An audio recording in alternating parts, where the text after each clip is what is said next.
my name is Samuel Elshi. I'm here presenting on behalf of the Blue Cube Aerospace Organization, which also involves the Wolfpack CubeSat development team. And I'm here to present the CapSat-1 CubeSat mission, or a demonstration of the novel capacitor-based CubeSat electrical power system in a CubeSat. The goals of the CapSat-1 CubeSat satellite mission are an extension of the goals of the Wolfpack CubeSat development team.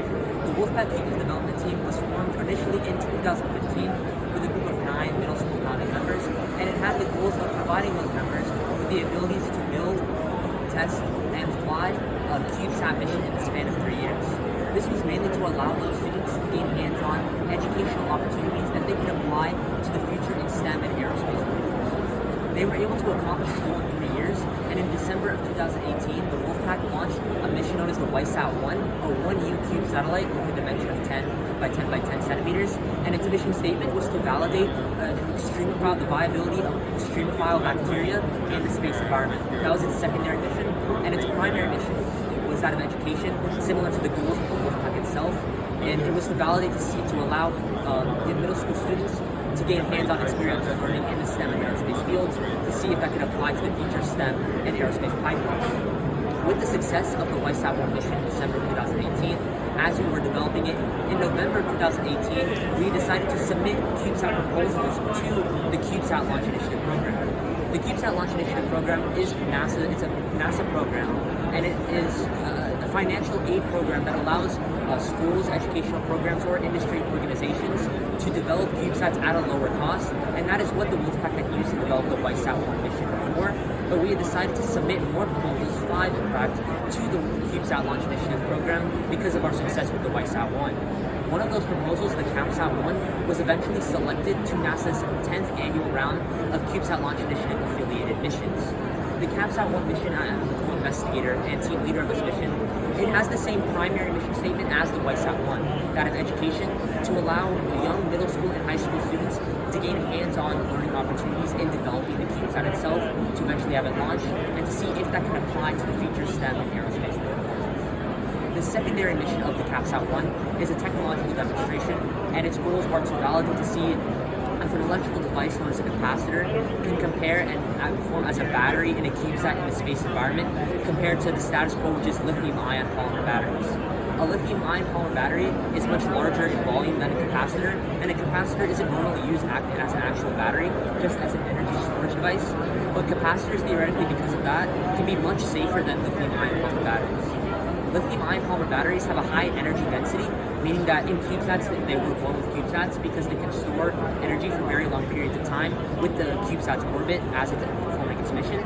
But capacitors, because they don't have as high of an energy density and are a lot smaller, they're a lot safer, and because of that they're less likely to burn and cause the CubeSat chassis to corrode, or other components in the CubeSat to potentially become faulty because the battery becomes too hot.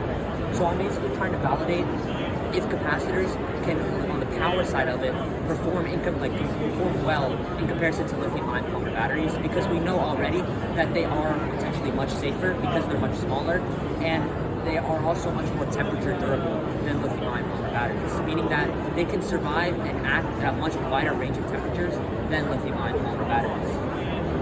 As you can see here, the CapSat-1 mission was selected, as I said, in the 10th annual round, along with the likes of Yale University, MIT, and a lot of other industrial organizations such as NASA and the Research Center.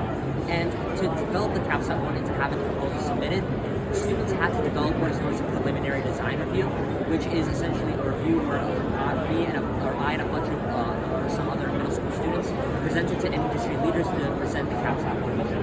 And this ties back to the primary mission statement of the CapSat-1, which is again that of education.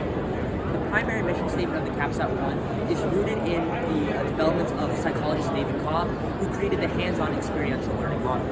The hands-on experiential learning model is a cycle of learning that allows an individual, or specifically a student, to gain hands-on experience learning through acting in a tangible experience, learning from that experience, concluding what they have learned, seeing how they can apply that experience and what they have learned to future experiences at higher levels, and eventually doing so.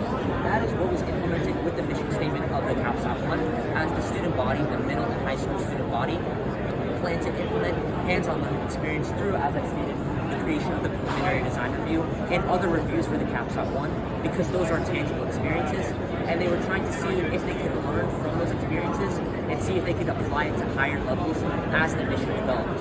For example, when the mission is actually built and before the final reviews for it and when it eventually plans to launch. Another example of this, as you can see in this photo here, is with the designing of the CapSat-1 payload. The CapSat-1 payload is a capacitor payload because it's trying to see if the capacitors can charge and discharge enough power and voltage to power the rest of the CubeSat itself. This design was actually made by a middle school student and applies to the hands-on experiential learning model because that student was able to gain a hands-on tangible experience by creating the design for the CapSat-1, which as opposed to simply learning about the CapSat-1, they really applied themselves and created this model, which can then apply to the future of the CapSat-1 being built because it's a model, and you can, based on the hands-on experiential learning model of David Cobb, that person can apply what they had learned from creating this model into higher levels of learning with the CapSat-1's development, which in this case would be the actual development of the physical CubeSat. The CubeSat materials for the CapSat-1 are split into two main categories. This image is a little small, but it's split into two main categories, the payload and the bus. The CapSat-1 payload is a set of 8 capacitors that will be charging and discharging in the orbit that the CapSat-1 will travel in. And the other component of the CapSat-1 is its bus, which will be imported from a company known as Near Space Launch Inc. This company will provide the communication system for the CapSat-1, which is an omnidirectional patch antenna that will allow us to gain the data back from the capacitors charging and discharging, as well as the other part of the overall battery system, known as the EPS, or electrical power system, which will directly power the capacitors themselves from solar panel cells. Along with the materials, students also work on developing the concept of operations or CONOPS for the CapSat-1, which is basically a set of procedures that will have to follow for the CapSat-1 is in orbit. So for the first step, as the CapSat-1 is deployed off of the International Space Station, it'll start going into orbit at around 410 kilometers in height, and it'll first perform a power-up sequence with its capacitor payload.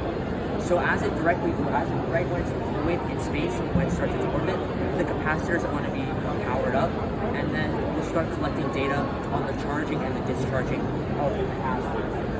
And after we collect that first set of data, which will come down to Earth at around once every 10 minutes, we'll be collecting the voltage level of the capacitors, of the 8 capacitor payload in space. When it reaches the dark side of the Earth, that CubeSat, we'll have to lower that to around once every 25 minutes because the capacitors are relying on the solar panel cells for their power. So when it's on the dark side of the Earth, the risk of failure is a lot higher if we collect more data because the capacitors won't be powered as much, so we won't necessarily be getting that accurate result. So we're going to be lowering the data packet rate to once every 25 minutes or so for the data that we'll be collecting from the capacitors to make sure that the accuracy of the mission is optimal and that there isn't a risk of failure of the capacitors themselves. They don't short circuit or lose power to the point where they can never power on again. After this happens, this cycle itself will repeat in its orbit for around a year or so. We'll be collecting data on the capacitors charging discharge cycles and seeing if, compared to a control experiment, or in this case, a lithium-ion polymer battery, the capacitors can produce enough power to potentially power a CubeSat for a long period of time without the need for a lithium-ion polymer battery. Going back to the theory, there are two main selections of theories that we use for the CapSat-1 development. The first one was the one that I was referring to earlier, David Cobb's hands-on experiential learning model, with 4 separate steps in the hands-on experiential cycle. The first step is concrete experience. The second, reflective observation. Third, abstract conceptualization. And fourth, active experimentation. And this is again the entire cycle of gaining experience, learning from it, and being able to apply it to other levels. And the other main theory that we use is for the capacitor charge and discharge cycles. And overall, as we've been developing the CapSat-1 mission, it's been a goal of our team to see the CapSat-1 mission develop over time toward that, and be able to eventually apply it to our main, secondary, and primary mission statements. And as we develop the CapSat-1 mission, the expected results that we'll see when it's in orbit will be like for the primary mission to be validated and for the secondary mission statement to be validated.